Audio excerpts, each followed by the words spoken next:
እንዴት እነዚህ የቸርች አባቶች የተባሉት ወር ደግሞ አገልጋዮች ወር ቢሽፕስ የተባሉት እንዴት እንደሚያዋቅሩት መረዳት መቻል አለብን። ሐዋርያት ሜሮኒ አንድ ይቅርታ ዲያቆናት ስትይ ሰማሁሽ እና አንቺ ኦርቶዶክስ ነሽ እንዴ? እኔ ፕሮቴስታንት ነኝ፣ ግን ዲያቆንነት ፕሮቴስታንት አንዴ ዲያቆናት ካህናት ቸርች አውቶሪቲ ተሰጥቷቸዋል ብለሽ ነበርና የትኛው ዲያቆንና የትኛው ካህን ነው በፈርስት ሴንቸሪ ላይ የቢብሊካል አውቶሪቲ ተሰጥቶት ይሄኛው የጎስፕል ትክክል ነው ይሄኛው ትክክል አይደለም እያለ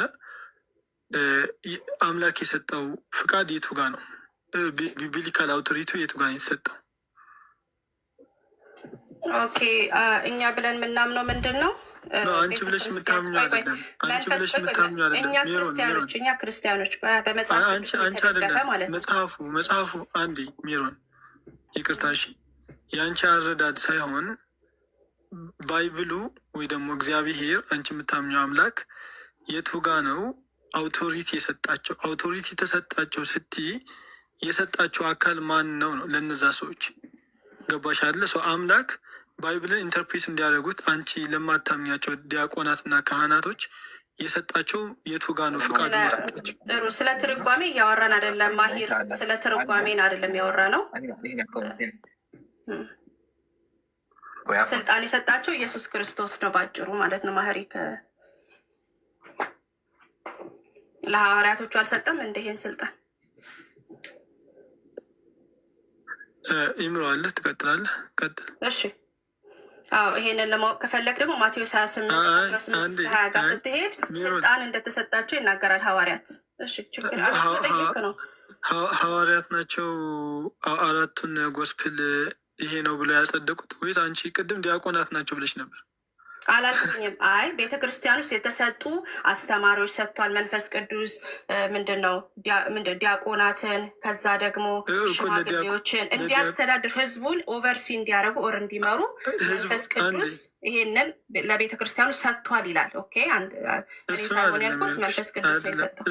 እነዚህ ሰዎች ደግሞ ቆይ የት እቆያለሁ እኛ እንዲ ለማንኛውም ለእንትን እንዲሆንሽ ከቸርች ፋዘሮች ትላልቅ ቸርች ፋዘሮች ኮት ያደርጋሉ። ዝም ብሎ አጉል ሙጉት እንዳይሆንብሽ በዚሁ እንድንዘጋው ማለት ነው። እንትና አግናቲዮስ የአንጾኪያው ማለት ነው ሰዎችን ይወቅሳቸዋል አይደለም? መጽሐፉ ላይ ታውቂዋለሽ እሱን ጽሑፍ ሐዋርያት ከሌሎች መጽሐፍ ላይ ኮት ማድረግ እኔ አላልኩም። ስለ ሐዋርያት አነሳው ስለ ሐዋርያት አነሳው። አግናቲዮስ ታላቁ የቤተ ክርስቲያን አባት የአንጾኪያው ጳጳስ አንድ የጻፈው ጽሑፍ አለ በዚህ ጉዳይ ታውቂዋለሽ? እሱን አይዱናት ነው ይቅርታ እንዳልከው ኦርቶዶክስ ወንድሞቻችን ወይ ሞር ያውቃሉ በዛ ላይ። እሺ ኢብራሂም ጠይቄ ሩጣ አንዴ በጣም ተረጋጋ እንዴ። 2 ደቂቃ ብቻ ቆይታ፣ በጣም 2 ደቂቃ ብቻ። እሺ ታገስ፣ እስካሁን ታገሳ። 2 ደቂቃ ታገስና እንቀጥላለን። ማሄድ ቀጥላለን። እሱን አንድ ኮት የሚያደርገው ነገር አለ ታላቁ የቤተክርስቲያን አባት ማለት ነው። ምን ብሎ ኮት ያደርጋል? he was truly crucified። እናንተ እንደምትሉት አይደለም፣ እሱ እኮ ተሰቅሏል እያለ ይወቅሳቸዋል ኖስቲኮችን ማለት ነው። ክሊር በሆነ መልኩ ይወቅሳቸዋል። ምንድን ነው የምትሉት? እሱ እኮ ተሰቅሏል አልተሰቀለም አትበሉ ብሎ ይወቅሳል። ለሲማሪያንስ በጻፈው መጽሐፉ ላይ ማለት ነው።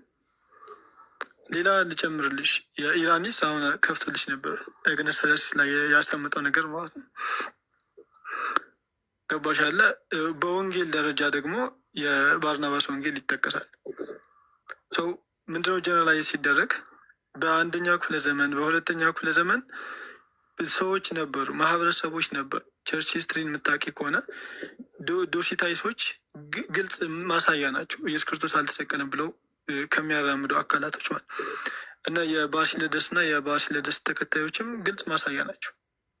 በፈርስት ሴንቸሪ ላይ ለነበሩት ኢየሱስ ክርስቶስ አልተሰቀለም አልሞተም ብለው የሚስቁ የሚያስተምሩ የነበሩ ማለት ነው። ሰው ማይሮ ወይ አይሰማም እያሉ ነው። እና አይሰማም ድምፄ አይሰማም እያሉ ነው። አንድ ቁጥር እየጻፉ ነው። አንድ ቁጥር ማለት አይሰማም ማለት ነው። አይመስለኝም። እንትና ይምሩዬ ይሰማል። አይ ታዲያ አንድ ቁጥር ለምን የሚጽፉት? ጎዳችን እሺ ይሰማል። ቀጥል በቃ ሀያፋ ቀጥል።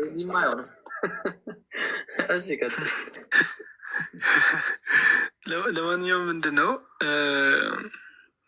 በቸርች ሂስትሪን ትንሽ ዝም ብሎ ይህ ትንሽ ቸርች ሂስትሪን ላነበበ ሰው በፈርስት ሴንቸሪ ላይ የነበሩት ሰዎች ለኢየሱስ ምን አይነት ባህሪ ይሰጡት ነበር የሚለውን በግልጽ መረዳት ይችላል።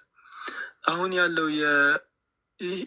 የቸርች ሂስትሪ ለራሱ በምን አይነት መልኩ ነው እየዳበረው፣ እንዴት ነው የመጣው የሚለው ይሄ የነበሩት ፖለቲካል ይዘቶች፣ የነበሩት ተጽዕኖዎች፣ የነበሩት ምንድነው የሚባሉ ይሄ ግፊቶች እና ጫናዎች አሁን የያዙ የትሪኒቲ ሀሳብ ይሆን አሁን ያሉት የጎስፕሎች ሀሳብ በምን አይነት መልኩ ነው በምን አይነት ጫና ውስጥ ሆነው ነው የተመረጡት? እና ይህ ግልጽ ነው። አትናቴዎስ እኮ ኢራኒዮስን በመርዝ ነው የገደለው ቆስጠንጢኖስ ቤተ መንግስት ውስጥ።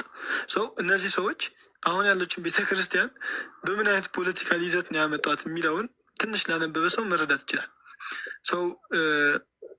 በአንደኛ ክፍለ ዘመን ዝም ብለን አጠር ስናደርገው በአንደኛ ክፍለ ዘመን በሁለተኛ ክፍለ ዘመን እነዚህ የአይሁድ ክርስቲያን የሚባሉት እነ ማክሮናውያን እነ ባሲልደሳውያን እነ ደሳይቶች ኢየሱስ ክርስቶስ አልተሰቀለም ብለው የሚያምኑ ሰዎች ነበሩ፣ ማህበረሰቦች ነበሩ፣ አማኞች ነበሩ። ሰው አልተሰቀለም የሚለው ሀሳብ በነቢይ መሐመድ ሰለላሁ ዐለይሂ ወሰለም በቁርአን የመጣ ሳይሆን ከዛም በፊት የሚራመድ የነበረ ሀሳብ እና ከዛ በኋላ ቤተክርስቲያን ደግሞ እነሱን ጨፍጭፋ ገድላ አሳዳ አርዳ የበተነቻቸው ናቸው። ይህን ለማወቅ ቴዎዶሲያን ኮድ ያነበበ ሰው ይረዷል። ቴዎዶሲያን ኮድ ላይ ነን ትሪትሪያን የሆኑ ሰዎች እንዴት ሲገደሉና ሲሰቃዩ እንደነበሩ ሄረሲስ ተብሎ ማለት ሰው በዚህ መልክና ልክ መረዳት ይቻላል። አይ ቲንክ ሌላ ሀሳብ ካለ እንቀጥል ይብሎ ጀዛከላ በቂ ነው። የቅድሙ ልጅ ካለ ተመለስ፣ ራሱን የወረደው የቅድሙ ልጅ ካለ ግባ። ሜሮን ቴንኪው፣ ደህና ደሩ። እኔ ልውረድለት። እናመሰግናለን። ጥያቄዎች ሲኖርሽ የመጣች ጠያቂ። መልካም ምሽት ይሆናልሽ። ምናልባት ኢምራን ሹራይም ሜሮን